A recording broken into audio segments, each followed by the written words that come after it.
As a youngster growing up in Montego Bay, Jamaica, I was a thin, spindly child with an overly large head. But I was feared by the bullies in my school.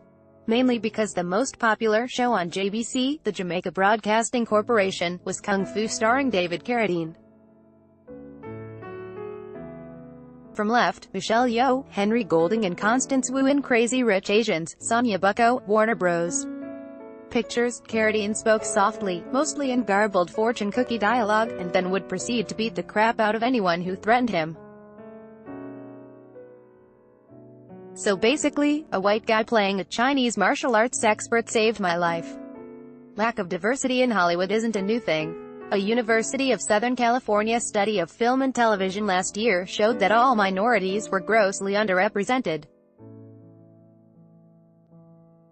But Asians fell well behind other people of color, including blacks and Latinos.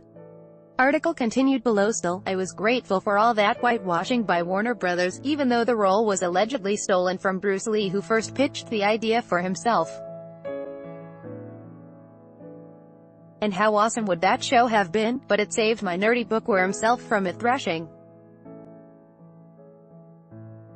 It was perhaps the first time I realized the power of Hollywood to shape narrative. My narrative. So decades later, along comes Crazy Rich Asians. The movie, which opened Wednesday, is being hailed as a watershed mark in cinema. Finally, the first big movie in decades to have an all-Asian cast and director who are breaking barriers and shaping our own stories. It has a stellar 92% approval rating on Rotten Tomatoes. Could this be our Black Panther moment? If only. Crazy Rich Asians doesn't blow away stereotypes. It reinforces them. There is little room for subtlety here. The title underlines the mission statement. Asians are rich, vulgar and clueless. Read more. Review. Crazy Rich Asians is worth the splurge. Groundbreaking Crazy Rich Asians instills hope among Asian Americans. Article continued below. The Wild Descent of Crazy Rich Asians star Henry Golding. The movie is adapted from the book of the same name, the first installment of Singapore author Kevin Kwan's trilogy, and like the movie, it's a whole run-through catalog thinly disguised as a rom-com. It slavishly name-drops every designer brand imaginable. It is the literary equivalent of the guy who shows up to your barbecue with a Gucci logo shirt and gold Prada pants. Rachel Chu, played on screen by Constance Wu from Fresh Off the Boat, is an economics professor who travels to Singapore as a wedding date. Only then does the naive Jew, straight out of a Jane Austen novel, realize her long-term boyfriend is Crazy Rich director John M. Chu tries to humanize the characters, including having them eat at a hawker stall upon arrival in Singapore, though it's a Michelin-starred hawker stall. But the movie misses a chance for more pointed satire, and is far more earnest and ultimately less self-aware than the book, which celebrated as much as skewered the ultra-rich. There has already been racist pushback, including a movie poster in Vancouver being defaced with "stupid chinks" on WU's face. Director Chu responded on Twitter to the image by saying, "Nothing will shake us. Sorry. We still here." Vancouver, and to a lesser extent Toronto, has seen anti-Chinese sentiment grow over skyrocketing real estate prices. Recent reports have shown that foreign buyers overall account for less than 5% of the market in either city, but that hasn't shaken off the belief that one group is largely responsible. The reality is that while China is expected to eclipse the U.S. in its number of billionaires, Asian immigrants living in Canada from China, South Korea and Taiwan have among the lowest incomes here, according to Citizenship and Immigration Canada. Crazy Rich is the exception, not the norm. The stereotype of Asians stealing jobs or resources isn't new. It led to turn-of-the-last-century laws prohibiting Chinese from immigrating to Canada and an unprecedented head tax. What's telling, though, is how Asians are so starved for representation that we are beyond verklempt for a movie called Crazy Rich Asians. Would the Jewish community, I wonder, run to theaters for a film that supposedly broke stereotype and jump-started a new narrative called Crazy Rich Jews? There would be protests. Studio heads would roll. Parking privileges would be revoked. Still, being typecast as rich is preferable to other cliches. The outsized response is in part to the legacy of characters such as 16 Candles' caricature Long Duk Dong, which loom large over the way Asians have been represented in film. There is the loveless, nerd Asian, the inscrutable bad guy Asian, the kung fu Asian, and the science-loving, number-crunching Asian.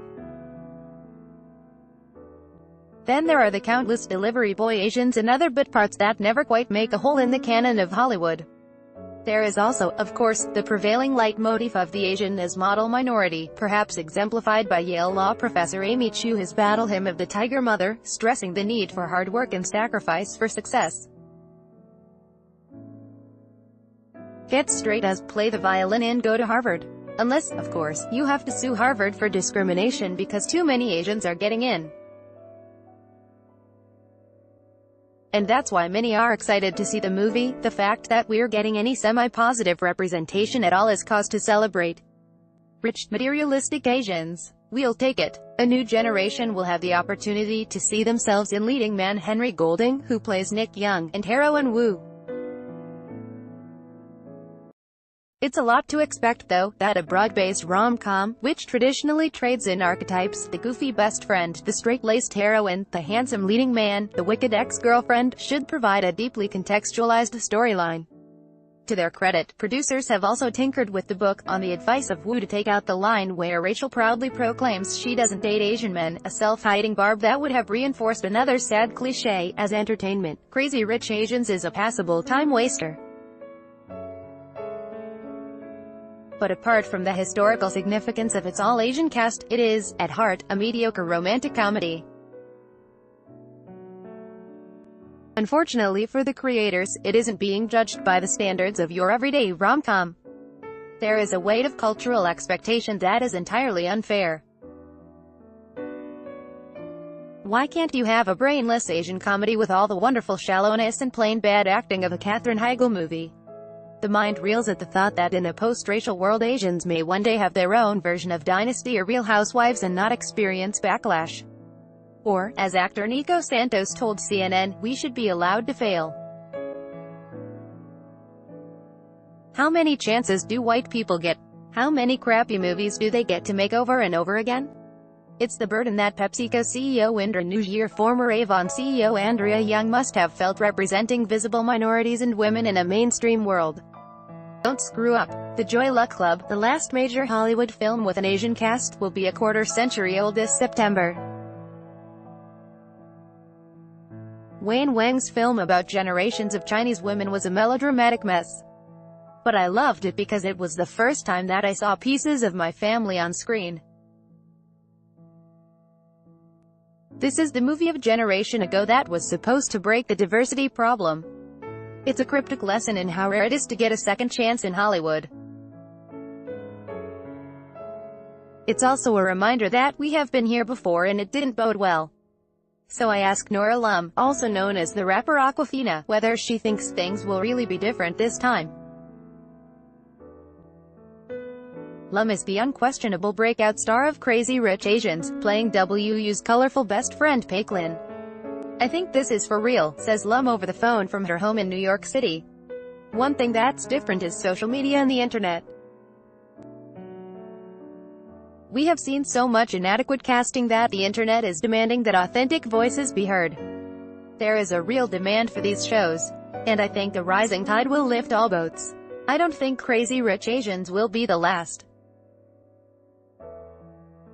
I hope there won't be another 25-year gap. But I really think this time Hollywood is listening. She might be right.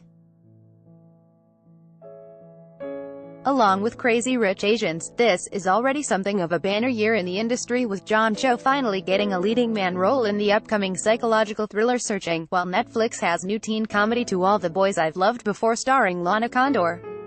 In the US there is ABC's Fresh Off the Boat. In Canada, we have a bright new wave of generational talent featured in CBC's Kim's Convenience and Omni's Second Gen starring Amanda Joy and Samantha Wan. And before Crazy Rich Asians, Canadians had the in-your-face Vancouver vulgarity contest Ultra Rich Asian Girls, a YouTube phenomenon that commands a global audience. Still, Crazy Rich Asians remains an important milestone because its success, as Lum hopes, means that it could lead to other work, showing nuanced, vital portraits of Asians, warts and all, that blow past stereotype. The movie is already doing some of that. For one thing, Asia is not a monolithic culture. It represents the majority of the world's population. When you say Asia, that could include South Asia, which covers India and Pakistan and Sri Lanka. There is Central Asia, which includes Kazakhstan. And there is Southeast Asia, that could include Vietnam, Thailand and Indonesia. Crazy Rich Asians, meanwhile, centers specifically on Southeast Asia's Hokkien-speaking Chinese, which have a distinct culture. Because Chinese society is in itself abundantly diverse. The irony in this exercise is that the ultra-rich Singapore Chinese are, in reality, among the most discreet and down-to-earth. For truly conspicuous consumption, you'd have to go to Hong Kong or mainland China. But that's a different book. Still, the crack is opening in Hollywood. And that's why this frothy film is a mainstream cinema milestone. Get set for a sequel based on Kwan's China Rich Girlfriend. At the very least, the real breakthrough is that an Asian and a male to boot, it is the one who ended up writing the best chick lit movie of the year. In the meantime, I'll be waiting for a BC to cast an Asian in a reboot of Kung Fu. Correction, August 2018. This article was edited from a previous version that misstated Kevin Kwan's age. Tony Wong is the Star's television critic based in Toronto. Follow him on Twitter, @TonyDwong.